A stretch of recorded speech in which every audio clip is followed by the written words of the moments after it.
2, 1. Welcome to Actionable Intelligence. I'm Eric Greitens.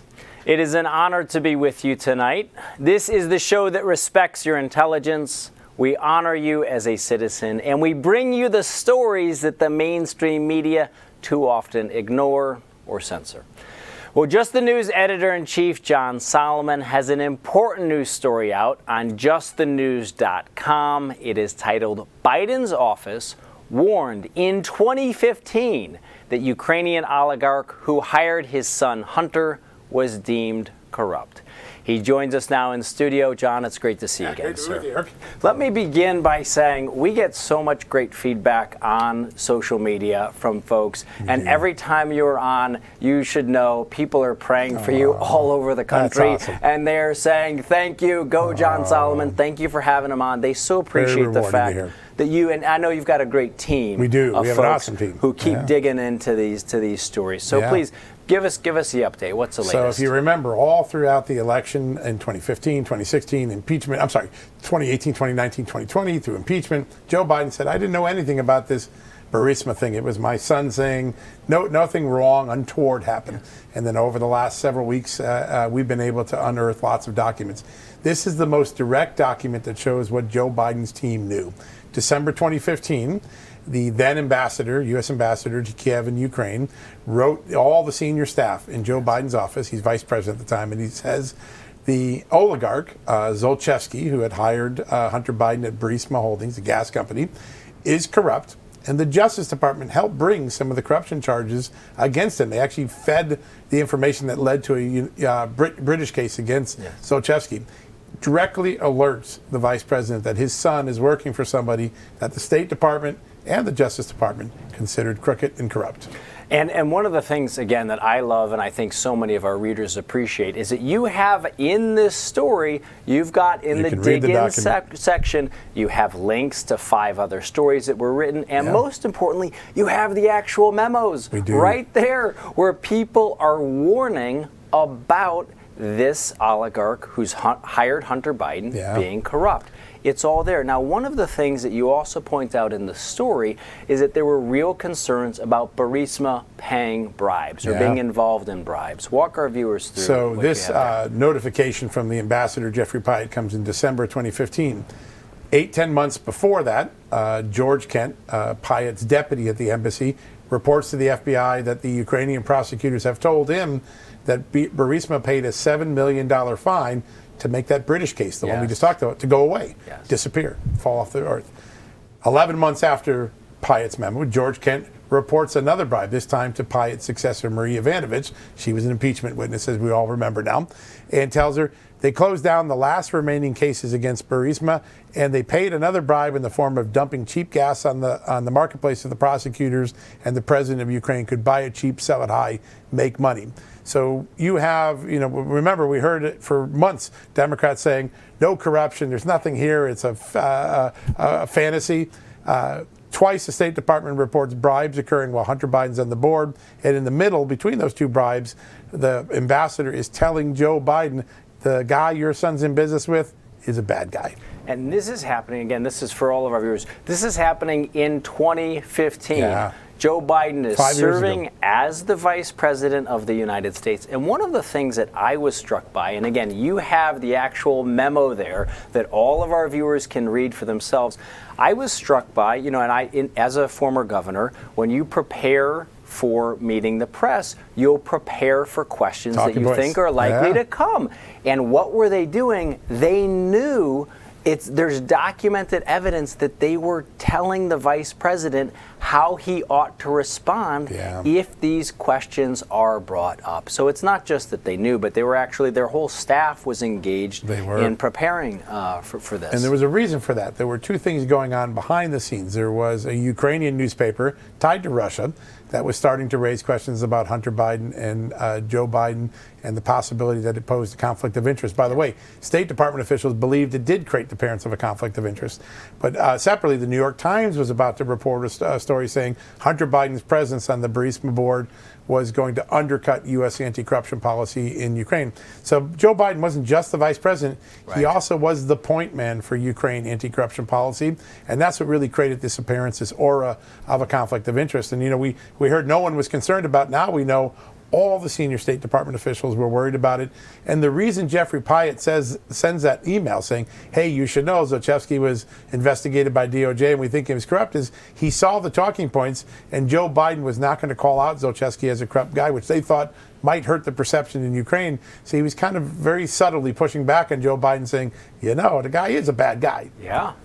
And let's also break down, you and I talked about this once before, but I think there's so many threads that get woven together. It's important. It's important to kind of pull these out.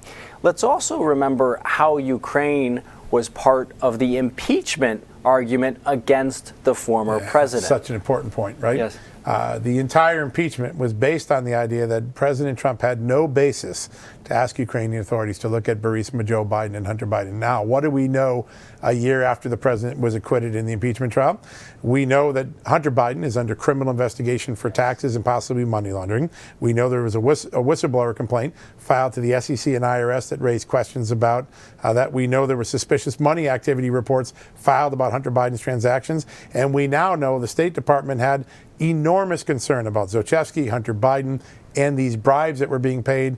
There was a very good reason to ask Ukraine and the United States government to look at the Hunter Biden thing. The impeachment was based on a false question. Yeah, and this was the folks in the Obama administration who were raising questions about this, and then President Trump asked. We can't lose sight of that. Right. These were Biden and Obama's own people. These were Biden's primary advisors on Ukraine policy, constantly raising their hand, raising these concerns. Yes. Now, again, let's for our viewers, let's kind of break down what's happening now in terms of the Hunter Biden investigation, because again, a lot of these threads can get woven together.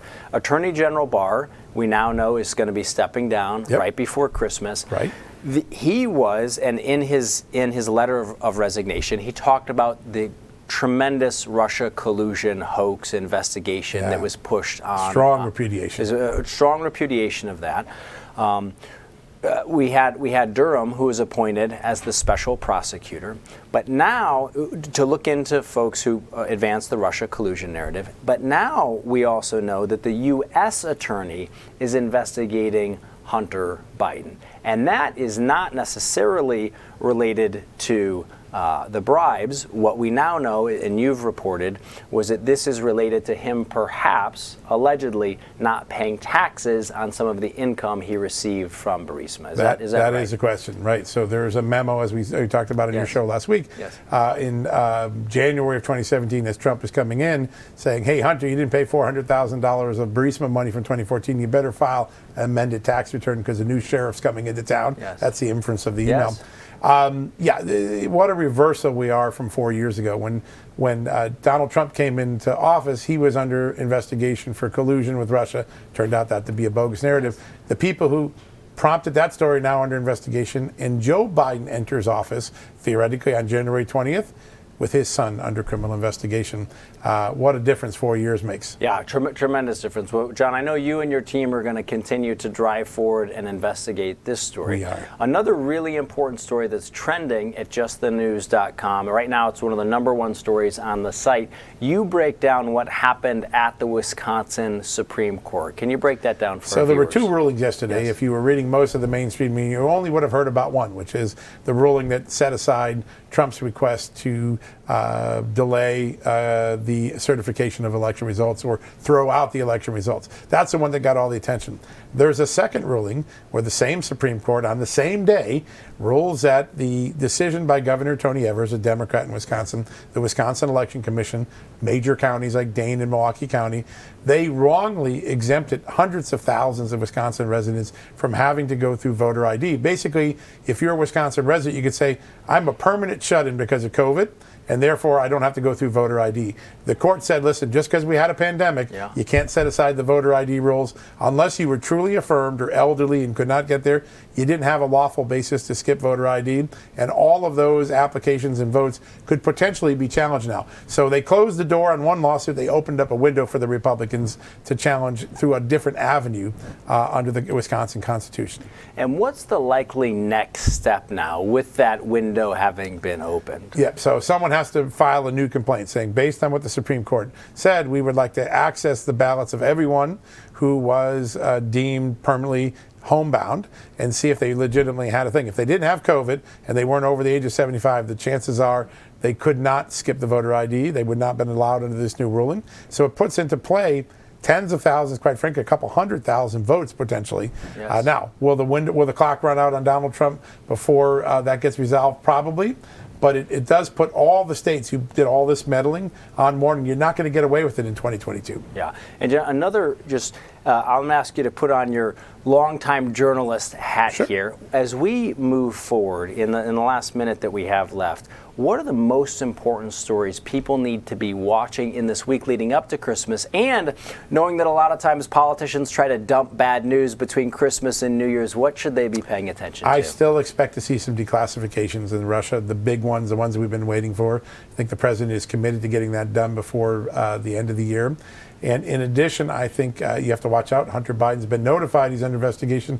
Usually a notification like that comes pretty quickly before charges are filed. So we should be watching that. And the Senate Homeland Security Committee tomorrow is going to have a hearing. They're going to air some of the best election fraud and irregularity evidence that they have. We should all be watching it. I think seeing it all pulled together in one story may make it a lot more understandable for average Americans. Awesome. Well, folks, again, that's founder and editor-in-chief of justthenews.com, John Solomon. Make sure you check out all of those stories and more at justthenews.com and stay right with us here on Actionable Intelligence. We'll be back in just a minute.